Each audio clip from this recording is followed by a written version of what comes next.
Hi everyone. Now, it may seem that I'm bringing up the subject a lot, but I genuinely feel this is one of the most important issues this country faces. So I think it's very relevant. So I'm just going to get straight into it. I've been reading the Eye, dated the 22nd of October, so a few days ago, and it's a piece on former Chinese diplomat by the name of Chen Yonglin. And this guy is effectively warning the UK as to the nature of the Chinese Communist Party, and I think we should listen. Before I get into that, just briefly, what the eye does is a little opinion matrix from other publications. This is what I'm looking at, and I'm just going to read out a quotation they make from the New Statesman. Both parties have a history of tap dancing around the issue once they get into power. So, for the avoidance of doubt, and whether any British Prime Minister is prepared to say so or not, here it is. China represents a real and growing threat to British national security. That's an op-ed by Katie Stallard in the in the New Statesman. The Daily Express says we have already had the collapse of the Chinese spy case and the failure to stop the Chinese mega embassy in central London, and now it's the possible sale of Thames Water to Hong Kong-based CKI. All pose serious national security risks. That's Esther McVeigh in the Daily Express. This is something that is going to keep coming up. I've said in previous videos that, in my view, our biggest national security threats are China, Russia, Iran, and pan-Islamism and the far right. I would say those are the five main things. But without further ado, I'm just going to get into this report. It's by Rob Hastings in the Eye, dated the 22nd of October 2025. And this is what I'm reading out. I think it is important to read out it all because it's the context is important, but I think we should listen to this guy really. Because successive governments, Conservative and Labour, have really tiptoed around this issue. They have not been anywhere near assertive enough. I would say this is someone who knows what he's talking about. Like I say, the report's by Rob Hastings. Asked if China is an enemy of the UK, Chen Yonglin bursts out laughing, clearly thinking it's a stupid question. The Chinese regime, he warns, is the enemy of human beings. This is direct quotation. He urges Britain and its allies never to forget China is very, extremely hostile. China pretends to be friendly, always pretends to be friendly. He doesn't say this lightly. 20 years ago, he was a diplomat at the Chinese consulate in Sydney. His task was to monitor Chinese dissidents in Australia. Secretly, however, he was planning to defect. His father had been murdered during Mao Zedong's Cultural Revolution, one of up to 2 million deaths in that depraved violence. A generation later, Chen was among the students in Tiananmen Square when a crackdown on the pro-democracy protests in 1989 is believed to have killed 10,000. He endured the state's re-education campaigns and ended up working for the Foreign Ministry, leading to his post in Sydney. But the brainwashing hadn't worked. In 2005, he generated headlines around the world when he sensationally quit his job and applied for asylum, revealing how China spied on opponents abroad, and that's a picture of him as a younger man in 2005. He went into hiding with his wife and daughter. To this day, he fears being kidnapped or assassinated by communist agents. But he has continued speaking out, giving evidence to US Congress and politicians around the world about the dangers of his homeland. So should the UK regard China as a threat? And were the British authorities foolish to let a criminal case against two alleged Chinese spies collapse last month because they apparently couldn't answer that question strongly enough to secure a conviction? The Attorney General Lord Hermer will be grilled about this debacle by a committee of MPs next week. It's very ridiculous, Chen tells the Eye paper in an exclusive interview. First, even if it's not China, any country who's been spying in the UK, should they be punished by law? They should. Any country. Exclamation marks with that. You pretend China is not a threat, not the enemy. So is China a friend? Definitely not. China is a communist dictatorship. It's totally an enemy. It's been an enemy in many things against the UK, including on Hong Kong affairs. Chen's views on China are as hardline and as pessimistic as they come. Hearing this story, that's understandable. He was free when his father was beaten to death. It was 1971, midway through the Cultural Revolution, when Mao whipped young communists into a paranoid frenzy and urged him to purge any suspected supporters of capitalism from positions of power in society. Chen's father was visiting his family's village on holiday when he helped someone in the neighbourhood write a petition attracting the attention of local party leaders. According to Chen's account, he was kidnapped, imprisoned for 2 weeks without food, and killed. The boy was expected to become a farmer but went to diplomatic college. This gave him privileged access to foreign media, leading him to question communism more. By 1989, he was a student working as a translation intern for the US broadcaster NBC when pro-democracy protests grew in Beijing's vast Tiananmen Square. Chen recalls how the government sent in troops on the 3rd of June. I joined hands with other people and tried to block the soldiers, he says. I left the square very much scared. He went to a nearby hotel where an NBC news camera was stationed and watched in horror. I saw the violence, the force, how they cracked down on the peaceful protesters, the students, he said. They killed civilians, he says. 2 of my schoolmates had been shot. The regime suppressed news, but Chen knew the truth. Looking back, his experiences in Tiananmen Square in Tiananmen were the main reason for his eventual defection. And this is my interjection. In Hong Kong, the CCP has absolutely tried to censor any commemorations of that. So they're trying to bring up a generation of young Hong Kongers, Generation Z Hong Kongers, who they want to be oblivious to these events. Whereas my generation, millennial Hong Kongers, do know about it. Calling the Chinese Communist Party a criminal group, that's his words, a criminal group, he says it relies on the gun and the pen. The gun is what they use for the brutality, the killing, the murder, to threaten people, to scare people. The pen is to brainwash people, to indoctrinate people, to cheat people, to lie to people. In a one-party system, he had no choice but to work for the state. So anyone who wants to cast doubt in this guy and say, oh, but you work for them, this is the thing in China. There is no choice. If you want to get anywhere in that country, you have to work for the regime in some capacity. He did well in the foreign ministry and was given a role in Fiji before joining the consulate in Sydney. There he was ordered to track members of the pro-democracy movement who had fled to Australia, as well as opposition activists from Taiwan, Tibet and Xinjiang, plus members of the Falun Gong spiritual movement. He helped compile lists of Chinese expats who could be a threat to prevent them re-entering the country and ensure they could be monitored by security services. Chen barred the Falun Gong in 1999, calling it an evil cult. And again, my interjection, this is because Jiang Zemin's regime saw it as a threat. At that time, there was more Falun Gong practitioners than there were members of the Communist Party. But Chen felt sympathy for the group. But he worried his successor in Sydney would realise he had treated the Falun Gong too lightly and report him to the party. He knew he had to escape the regime. He publicly withdrew from the party and alleged there were over 1,000 Chinese secret agents and informants in Australia, provoking a diplomatic storm. 2 decades on, he still worries about attempts to silence him through China's Operation Fox Hunt, which targets opponents abroad. I'm always a target, he says.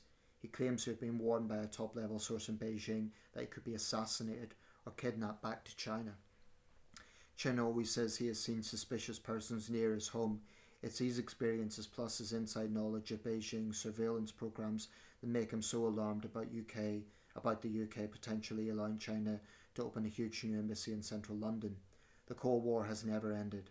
China treats Western democracy as the enemy and hates especially American imperialists, quote, and hates British imperialists, in inverted commas, as well.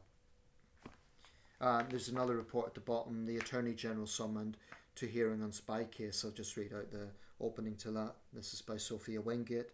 The Attorney General Lord Hermer and the Chief Secretary to the Prime Minister Darren Jones have been summoned to appear at a public hearing on the collapse of the China spy case. I hope they really get grilled on that, because really this is the implications, I think, are very, very serious. I think we should take this man seriously. I think with his experience, the fact that he worked for Beijing, I really think we should take his warning seriously.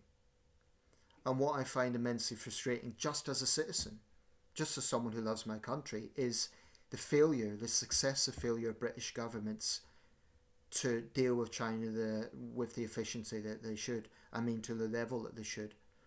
And it's a blame game, you know. In Prime Minister's questions a few weeks ago, Starmer was saying it was the Tories that failed to call China a threat. And that may be true. But the fact of the matter is, Starmer has also taken a cautious approach. And he's in power. So, you know, the blame game isn't really going to work. The onus is on Keir Starmer and his government to show that they take this seriously. What can they do to prove that point?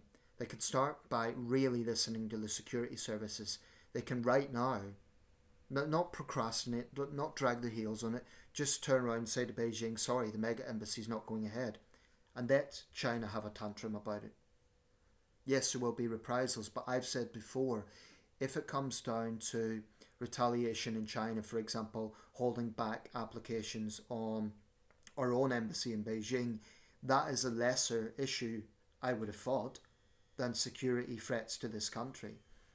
The Prime Minister can go further. He can absolutely, in fact, Education Secretary Bridget Phillipson can go further and outright ban Confucius Institutes.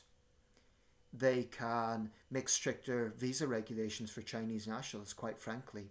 Some would say, oh, it's discrimination. But we're in a situation where there can be no complacency.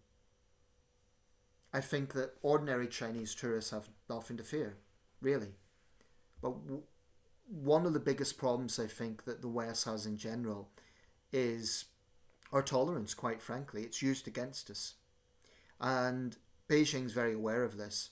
They could easily just push out the narrative that this is all about xenophobia or anti-Chinese racism. So how do we counter that?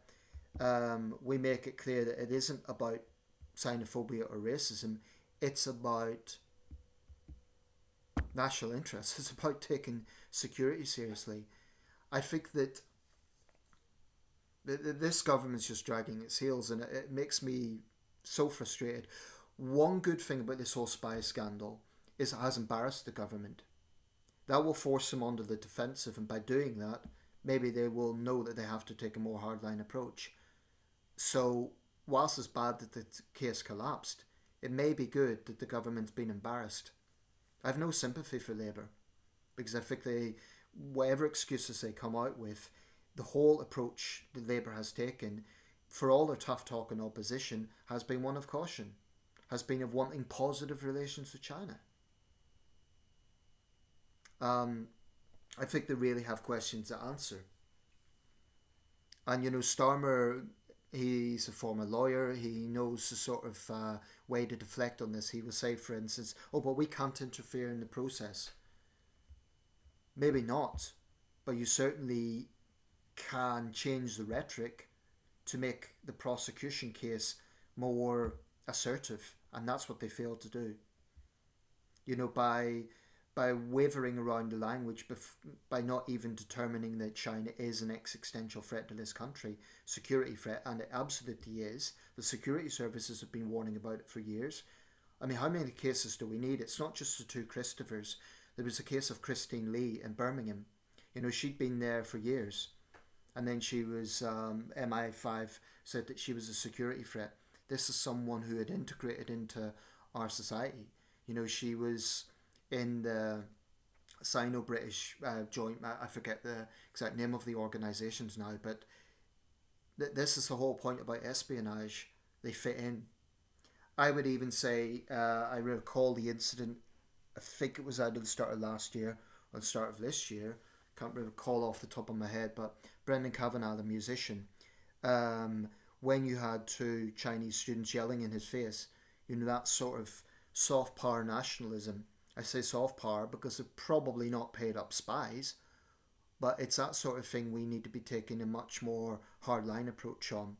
If I'm the Home Office, I would say that they're abusing their position as international students, and I would seriously look at revoking their visas for behaving that way, for, you know, trying to bully a British citizen into silence. But because the Chinese embassy, you know, this is the sort of thing they will do. If the British Home Office took away their visas, the Chinese embassy would come out and say, this is typical anti-Chinese racism. Universities continue taking Chinese money. And as a result, I believe that they turn a blind eye to Chinese bullying. What they do is they just put out these generic statements. Oh, students should respect each other. But during the Hong Kong protests in 2019 and 2020, there was empirical evidence that Hong Kong students were being threatened and bullied by mainland Chinese students. And yet universities were spineless. What did they do? They gave kind of generic memos about students respecting each other. I really think it's time to get a lot more assertive. I am not saying we collectively tarnish all Chinese nationals as being communist spies. I think that would be excessive. But we should absolutely show more caution than, for example, coming from France or Denmark or Canada. It's just common sense.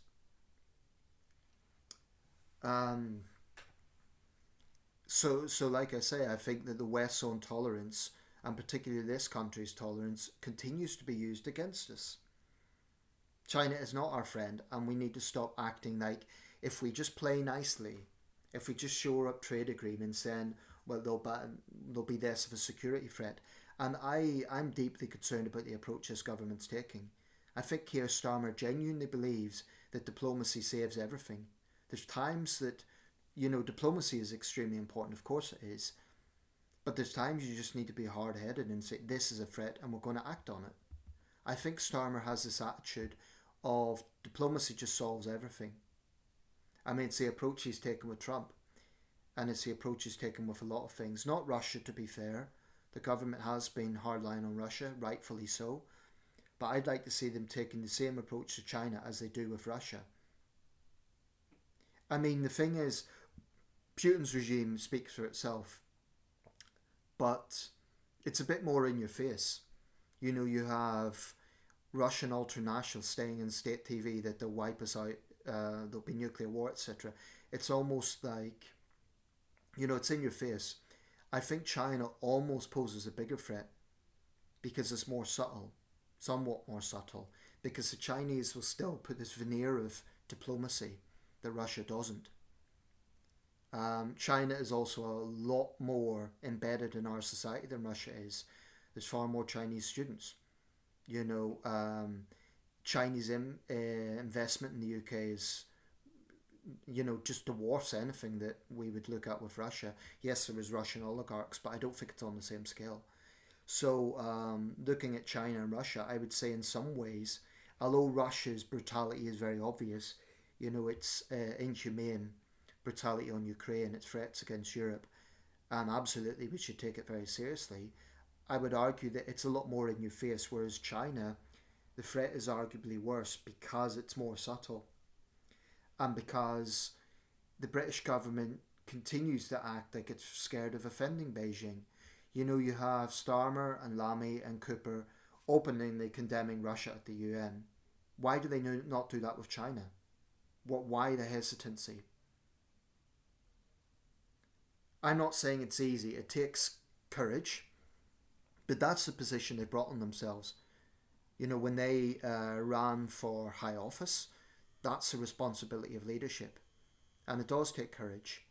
I don't say it's an easy thing, but that is the necessary thing. I've said before, perhaps the most important thing for any government is national security. I mean, you compromise that, everything else is compromised. It really is gravely important, and I think that this is something that's not going to go away anytime soon. So I think we should take this man seriously, and I think I would like to see significant changes as to how we approach China. I've said before, I don't say that there should be 100% we cut off all links. That isn't realistic. But we should certainly take a much colder approach. Not this pathetic pandering that has been going on by successive governments.